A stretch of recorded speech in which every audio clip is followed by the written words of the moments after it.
श्रावण माह महात्म्य पहला अध्याय। ईश्वर सनत कुमार संवाद में श्रावण मास के महात्म्य का वर्णन। रौनक जी बोले, हे सूत, हे महाभाग, हे व्यास शिष्य, हे कलमश, आपके मुख कमल से अनेक आख्यानों को सुनते हुए हम लोगों की तृप्ति नहीं होती है, अपितु बार बार सुनाने की इच्छा बढ़ती जा रही है। तुला राशि में स्थित सूर्य में कार्तिक मास का महात्म्य, मकर राशि में माघ मास का महात्म्य और मेष राशि में स्थित सूर्य में वैशाख मास का महात्म्य और इसके साथ उन मासों के जो भी धर्म हैं उन्हें आपने भली भांति कह दिया।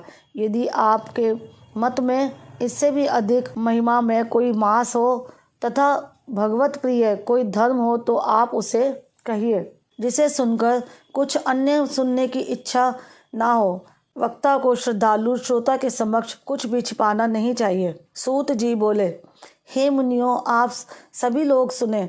मैं आप लोगों के वाक्य गौरव से अत्यंत संतुष्ट हूँ। आप लोगों के समक्ष मेरे लिए कुछ भी गोपनीय नहीं है। दंभ रहित होना, आस्तिकता, शठता का परित्याग, उत्तम भक्ति, सुनने की इच्छा, विनम्रता, ब्राह्मणों के प्रति भक्ति परायणता, सुशीलता, मन की स्थिरता, पवित्रता, तपस्विता और अनुसूया, ये श्रोता के 12 गुण बताए गए हैं। ये सभी आप लोगों में विद्यमान है। अतः मैं आप लोगों पर प्रसन्न होकर उस तत्व का वर्णन करता हूँ।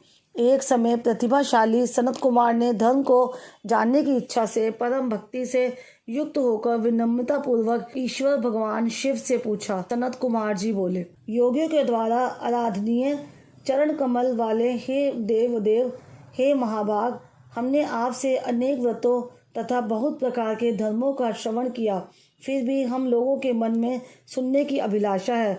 12 मासों में जो मास सबसे श्रेष्ठ, आपकी अत्यंत प्रीति कराने वाला, सभी कर्मों की सिद्धि देने वाला हो और अन्य मास में किया गया कर्म यदि इस मास में किया जाए तो वह अनंत फल प्रदान करने वाला हो। हे देव, उस मास को बताने की कृपा कीजिए। साथ ही लोक अनुग्रह की कामना से उस मास के सभी धर्मों का भी वर्णन कीजिए। ईश्वर बोले, हे सनत कुमार, मैं अत्यंत गोपनीय ही आपको बताऊंगा। हे सुव्रत, हे विधि नंदन, मैं आपकी श्रवण इच्छा तथा भक्ति से प्रसन्न हूँ। 12 मासों में श्रवण मास मुझे अत्यंत प्रिय है। इसका महात्म्य सुनने योग्य है, अतः इसे श्रावण कहा गया है। इस मास में श्रवण नक्षत्र युक्त पूर्णिमा होती है, इस कारण से भी इसे श्रावण कहा गया है। इसके महात्म्य के श्रवण मात्र से यह सिद्धि प्रदान करने वाला है, इसलिए भी यह श्रावण संज्ञा वाला है। निर्मलता गुण के कारण यह आकाश के सदृश्य है, इसलिए नभा कहा गया है। इस श्रावण मास के धर्मों की गणना करने में इस पृथ्वी लोक में कौन समर्थ हो सकता है। जिसके फल का संपूर्ण रूप से वर्णन करने के लिए ब्रह्मा जी 4 मुख वाले हुए, जिसके फल की महिमा को देखने के लिए इंद्र 1000 नेत्रों से युक्त हुए और जिसके फल को कहने के लिए शेषनाग 2000 जिह्वाओं से संपन्न हुए। अधिक कहने से क्या प्रयोजन, इसके महात्म्य को देखने और कहने में कोई भी समर्थ नहीं है। हे मुने, अन्य मास इसकी एक कला को भी नहीं प्राप्त होते हैं। यह सभी व्रतों तथा धर्मों से युक्त है। इस महीने में एक भी दिन ऐसा नहीं है जो व्रत से रहित दिखाई देता हो। इस माह में प्राय सभी तिथियां व्रत युक्त है। इसके महात्म्य के संदर्भ में मैंने जो कहा है वह केवल प्रशंसा मात्र नहीं है।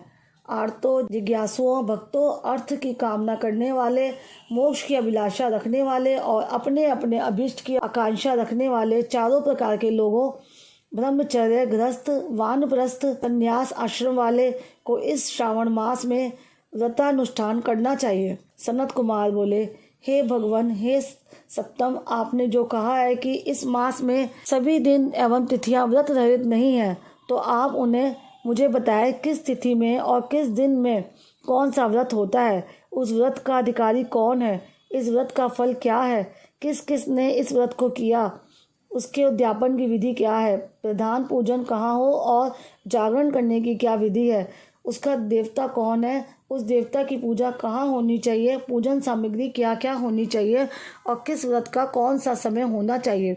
हे प्रभु, वह सब आप मुझे बताएं।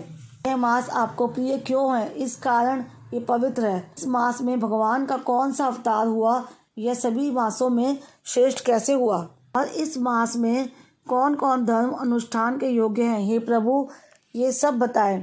आपके समक्ष मुझ अज्ञानी का प्रश्न करने में कितना ज्ञान हो सकता है, अतः आप संपूर्ण रूप से बताएं। हे कृपालु, मेरे पूछने के अतिरिक्त भी जो शेष रह गया हो उसे भी लोगों के उद्धार के लिए कृपा करके बताएं। रविवार, सोमवार, सोमवार, बुधवार, बृहस्पतिवार, शुक्रवार और शनिवार के दिन जो करना चाहिए, हे विभो, वह सब मुझे बताइए। आप सबके आदि में स्थिरभूत हुए हैं, अतः आपको आदि देव कहा गया है। जैसे एक की विधि बाधा से अन्य की विधि बाधा होती है, वैसे ही अन्य देवताओं के अल्प देवत्व के कारण आपको महादेव माना गया है। तीनों देवताओं के निवास स्थान पीपल वृक्ष में सबसे ऊपर आपकी स्थिति है। कल्याण रूप से होने के कारण आप शिव हैं और पाप समूह को हरने के कारण आप हर हैं। आपके आदि देव होने में आपका शुक्ल वर्ण प्रमाण है, क्योंकि प्रकृति में शुक्ल वर्ण ही प्रधान है, अन्य वर्ण विकृत है। आप कर्पूर के समान गौर वर्ण के हैं, अतः आप आदिदेव हैं। गणपति के अधिष्ठान रूप 4 दल वाले मूलाधार नामक चक्र से, ब्रह्मा जी के अधिष्ठान रूप से 6 दल वाले स्वाधिष्ठान नामक चक्र से और विष्णु के अधिष्ठान रूप 10 दल वाले मणिपुर नामक चक्र से भी ऊपर आपके अधिष्ठित होने के कारण आप ब्रह्मा तथा विष्णु के ऊपर स्थित हैं। यह आपकी प्रधानता को व्यक्त करता है। हे देव, एकमात्र आपकी ही पूजा से चैतन्य पूजा हो जाती है, जो कि दूसरे देवता की पूजा से किसी भी तरह संभव नहीं है। स्वयं शिव है। आपकी बाई जांघ पर शक्ति स्वरूप दुर्गा, दाहिनी जांघ पर गणपति, आपके नेत्र में सूर्य और हृदय में भक्तराज भगवान श्री हरि विराजमान है। अन्न के ब्रह्म रूप होने के तथा रास के विष्णु रूप होने और आपके उसका भोक्ता होने के कारण हे ईशान, आपके श्रेष्ठत्व में किसे संदेह हो सकता है।